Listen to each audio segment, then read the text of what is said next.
haven't tried rollerblading yet, but Kelly Shue, my makeup artist, actually has rollerblades that she's going to lend me at some point. She's got tops, she's got rollerblades. Like, she is a good friend. This woman is my whole life.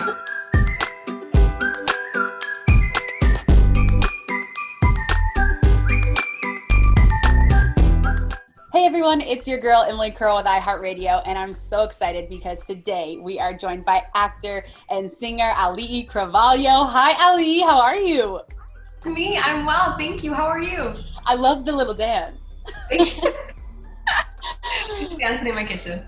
Now, I gotta start out by saying so many people know you and love you as your iconic role as Moana, and she's inspired so many people, including myself. Are there certain characteristics or parts of Moana that you've adopted into your own life as Auli'i? For sure. I mean, thank you. I am so blessed to have played Moana. I started working on the project. I was cast when I was 14, and the film came out when I was 16, actually the day before my 16th birthday, and Moana was 16 in our film. So I definitely feel like I stole some of her building blocks. You know, she's brave, she loves her family, she does what she needs to do to, you know, expand her mind and go beyond the reef, which is truly, I think, what I've done. I'm in Los Angeles now, and I'm, you know, trying to make my way. And so it's really, really beautiful, I think, to have this character that I can relate to, and a character that is Polynesian, and I'm Hawaiian, so it ties me back to my roots. One of the cutest things I've ever seen is I one time went on a beach vacation and I saw a group of girls having a beach Moana party. And that is like the most adorable thing ever. What is your cutest Moana fan story? Oh, I mean, there's got to be so many. See, okay, so some of the funniest are when, like, the parents know who I am, like, thank you, but these kids have no idea. So a lot of times the parents will be like, oh my gosh, this is Moana, and these kids will look at me and be like, no, the girl is not Moana, and I get it, but then they have to take a picture with me. I've had many a crying baby thrust into my arms of like, she'll get it in like 3 years or something. So that's probably the funniest is having to, well, take a pic with a kid that doesn't really want to take a picture with me. That's amazing. And now you talked about how you're born and raised in Hawaii, and you recently moved to LA and have your own space. Is this your space? Are you in your own apartment right now? Yes, this is my apartment. I will say that it is normally this bare as well. Living on my own, I have had to cook my own meals. Moms do not get enough credit, truly. Truly, they do not. Truly. Now, what is the most surprising thing you've learned about yourself now that you're living on your own, especially during this time? I've done a little bit of soul searching now that I have to be alone with myself, I have to say. One of the best things that I've kind of come to realize is that I really am okay. Like, I can take a breath and realize my company is enjoyable. Like, my own company. I don't need to have so much outside like stimulus, even though I am an extrovert. I've kind of realized that I just put it in an Instagram quote of like, everything that you need, you already possess. Like, that idea is one that's keeping me centered. But I mean, we're 6 months into quarantine, so it took me that long to figure out one quote. Now, and you always talk about how close you are with your mom, which I love because I'm so close with my mom, and I just spent a couple months with her in Georgia. What's a quality about your mom that you love that you wish that you had more of? Ooh. So many, so many. My mom has this just innate ability to, she's an empath, like, through and through. She can't watch movies that have a sad ending. She will read the end of the book before reading through it because she has to. She's ready? She has to emotionally prepare herself for the ending, however it may turn out. And while I don't really wish for that, I do wish that I was able to read people better, because she can have a really great just initial feeling on someone of like, that's a good person. And I'm like, how do you know? She's like, I just feel it. And I'm like, damn, I want something like that. She's a mom through and through. I'm also super grateful for that. You know, being in this industry, she is mom first. And I didn't realize, you know, just how much I would appreciate her telling me to like, do the dishes, do your own laundry, you know, like she keeps me really humble in that way. And now it was recently National Coming Out Day, and earlier this year you shared you were bisexual on TikTok. Yes. How did you know when it was the right time to share that? Both, I'm sure, with your close friends and family, and then also with your fans. To be honest, it kind of happened in a organic and like funny way. It was in a TikTok and I was lip syncing to Eminem. It was in the middle of quarantine and I was like, I'm gonna make this cheeky video, post it, and no one's gonna see it. It's not what happened. It definitely blew up. It was on like a whole bunch of news stations, at least like on Snapchat, on Instagram and stuff like that, which really surprised me, but it doesn't bother me. I'm quite comfortable with who I am in this moment as well. And I think, love is love. Life is too short not to love the person or love the people that you do love. And it's fantastic that there's a great LGBTQIA+ community. And I think those people should be celebrated and protected on the days that we can celebrate them, as well as like just every day as well, because we're human beings. So thank you so much. Yeah, I'm really proud.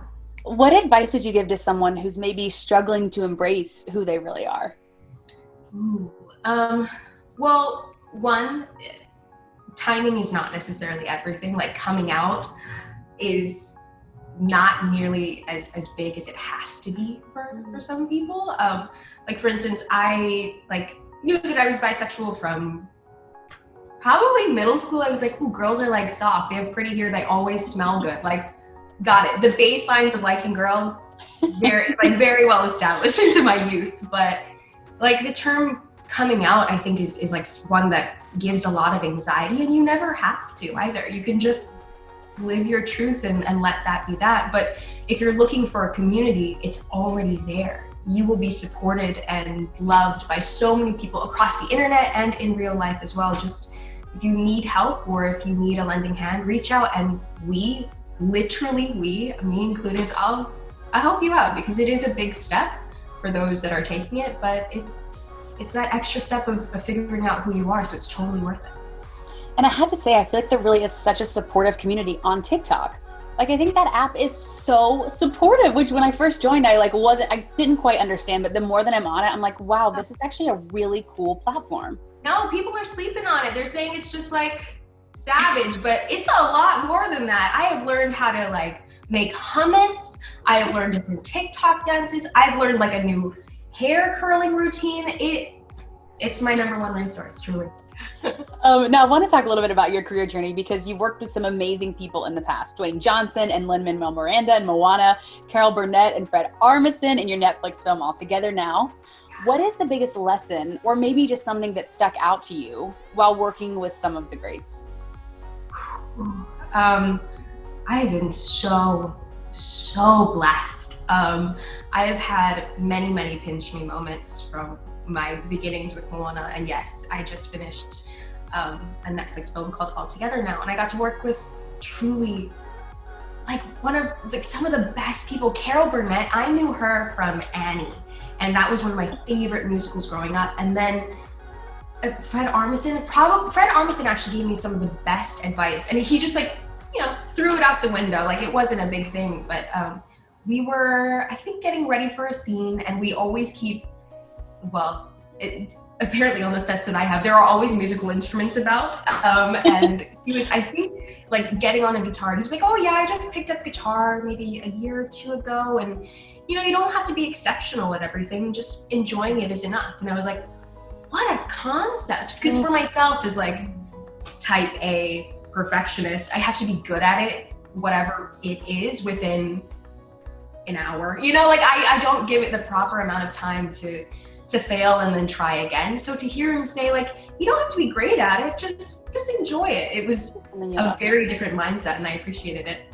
It's funny, this year for my birthday, my sisters got me rollerblades, and that was the first time I was so bad. Auli'i, I was literally like I was like, I hated this, but then I'm the same way where I'm like, if I do something, I want to be really good at it at first. I was so bad, but now I like it. But is there a hobby that you have now that you do just for fun? Or do you even have time for that? Time is not the issue. Do I have time? Yes. Do I make the most of the time? That's the question. I haven't tried rollerblading yet, But Kelly Shu, my makeup artist, actually has rollerblades that she's going to lend me at some point. She's got tops, she's got rollerblades. Like, she is a good friend. This woman is my whole life. But I haven't started rollerblading yet. But what have I been doing? I've been reading a lot of books. I just got into podcasts. I'm more of like a visual kind of person, but I think what this quarantine has made me realize is like taking a moment to listen to other people and not listen to respond, but listen to understand and gain more empathy. So listening to podcasts, reading books that I wouldn't usually read because I'm a big fan of fiction, but nonfiction is also really important to get into. I'd say I'm just trying to acquire more knowledge. And now you also have a new collaboration with King's Hawaiian, which is so funny. I have a good friend that works for King's Hawaiian. I was so excited. But what can you tell us about this collaboration? Oh, yes. So King's Hawaiian bread, like a personal favorite for sure. It was always a treat for my family growing up in Hawaii. And I'm super excited to celebrate their 70th anniversary and tradition of giving back through a French toast to breakfast. It's a really special program with No Kid Hungry, and it'll help provide up to 500,000 meals to kids in need. I love that anyone can make a difference in their hometown by hosting their own French toast fundraiser. It's really fantastic. Also, King's Hawaiian will match all donations up to $25,000 between November 16th and November 23rd. So it's a really great time to give back to the community, as well as make some really yummy food. It's the best too. Like, truly, King's Hawaiian is the best. Now, before I let you go, we're iHeart, so I've got to ask you a music question. Who have you been obsessed with over quarantine? What's an album you listen to start to finish? Tell me everything. Who are you loving? Oh, my best friend Ella actually just got me on Dominic Fike. He is amazing. This man has, I think, one of the most beautiful ranges of music. Not only his range of like vocal ability, but really he can transcend rap as well as pop and kind of like a little bit of a rock vibe. He is so talented that I really am so excited to watch his career just blossom. So I have been listening to, let me find the album because it's right here. What Could Possibly Go Wrong by Dominic Fike. It's a great album. Adding it to my list. Auli'i, thank you so much for being here. I'm so excited to watch your career blossom. Congrats on everything, and thank you so much for taking the time with us. Thank you, Emily. You too. Thanks so much for watching our interview with Auli'i Cravalho. I hope you enjoyed it. And make sure you're subscribed to iHeartRadio on YouTube so you don't miss a single video. We'll see you next time. Hey guys, thanks so much for watching. Did you like that video? You can check out more over here. And don't forget to subscribe to iHeart right here. And if you're already a longtime fan, make sure you ring the bell down below so you don't miss a single video. Bye guys.